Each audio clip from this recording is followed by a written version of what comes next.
Hey, what's going on, U.S. History people? This is Mr. Norris. And Mr. Lawrence. So we have video number 9 for you today. This one is on the Presidency of George Washington, guaranteed to be on your exam in some way, shape, or form. Lots of info in here, so let's get going. All right, starting off with institutions and precedents. We'll define what a precedent is in just a minute, that were set during Washington's administration. So an institution that was created was the Bank of the United States, or what we'll refer to as the bus.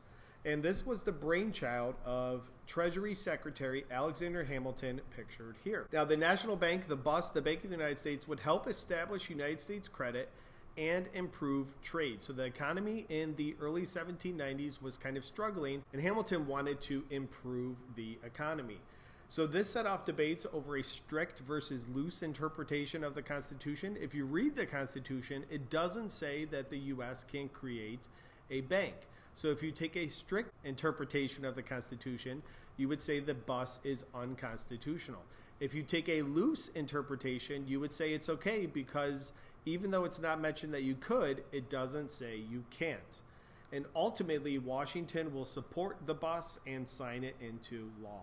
So strict versus loose. Strict loose versus loose. Versus loose. So moving on to institution precedents set during Washington's administration. So as we know, George Washington was elected the first president of the United States. Mr. Norris, do you know how many electoral college votes he got? All of them. Every single one. Every single one. He's the only president to so far ever do that. Yeah.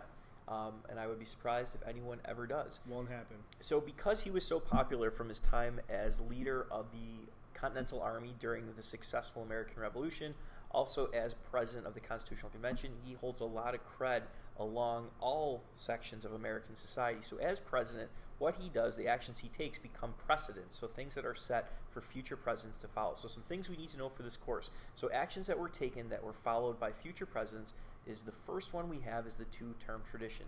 Two-term tradition means the following, that George Washington will serve 2 terms. Now, each term is for how long, Mr. Norris? 4 years. So if you put those 2 terms together, that's 8 years. 8 years, correct. So he serves 8 years. And then he decides after the end of his 8th year and his 2nd term, he decides to walk away from the presidency. Now, some people wanted him to stay, but he felt it was important to kind of pass on the power peacefully, which becomes an American tradition. Also, he was getting pretty old, and it was time for him to retire.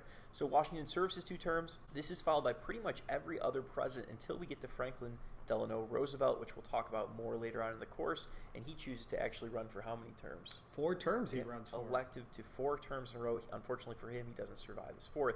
But as a result, there is the passage of the 22nd Amendment, which today currently only allows a president to serve 2 or be elected for 2 terms. Also, a very important precedent that we still have within our presidential system currently is the presidential cabinet, which is a group of advisors chosen by the president, and they head executive departments. So, Mr. Norris, can you give us some examples of some important cabinet members today? So the Treasury Secretary is in charge of the economy, really, and trying to improve the economy and printing enough money. The Secretary of State is one that's in charge of foreign relations. It's kind of the expert that the president goes to when dealing with foreign relations. So 2 of the more popular ones are State and Treasury. What about Secretary of Defense? What do you think they're in charge of? Yeah, defense, military. Oh, yeah, absolutely. All right, so let's jump over to Washington's farewell address. This is wicked important to know. So this is issued in 1796 as Washington left office. It was written by Washington and his boy Hamilton. Here is Christopher Jackson, who plays Washington in the Hamilton musical, and Lin-Manuel Miranda, who plays Hamilton. They were best friends, and they basically wrote this farewell address together. And this helped influence U.S. foreign policy for many, many, many years to come. Because this is an example of another precedent and a great connection to another time period in a foreign policy essay. So almost any foreign policy essay you're writing, chances are you could connect it back to Washington's farewell address, which Mr. Lawrence will talk about the foreign policy aspect. All right, so looking at Washington's farewell address, one area that he talked about, again, as Mr. Norris mentioned, the issue of foreign policy, and he really warned the American people to avoid foreign entanglements. Now, Washington was a supporter of foreign trade, but as a military leader, he recognized that the United States was still a young nation. He studied his military history, and he was afraid that if the U.S. entangled itself into foreign wars, specifically in Europe, that it could be a threat to the American independence in the future. So what we like to tell our students is kind of Washington's ghost will hover over American foreign policy all the way through the course up until World War II. And after World War II, we see a drastic shift, a complete 180 in American foreign policy. So we go from being more of an isolated, neutral country to being really, after World War II, involved in every single major foreign policy event up to modern day. He also warned us, very important to understand, he warned us about political parties. And this was something, again, Washington was afraid of what he considered political factions, and really that they could cause division within our society. As we see today, political parties are really kind of the cornerstone of American politics. And he was concerned that they would not really follow the best interests of the country, that people would be more concerned in the best interests of their party. So two major warnings you have to know for this course. Understanding his farewell address is foreign policy, foreign entanglements. Mr. Norris has included a picture here of Woodrow Wilson all the way to the right, a president we'll talk more about, and him actually kind of going against Washington's idea and getting involved in the development of the Treaty of Versailles, which you probably studied last year in global history.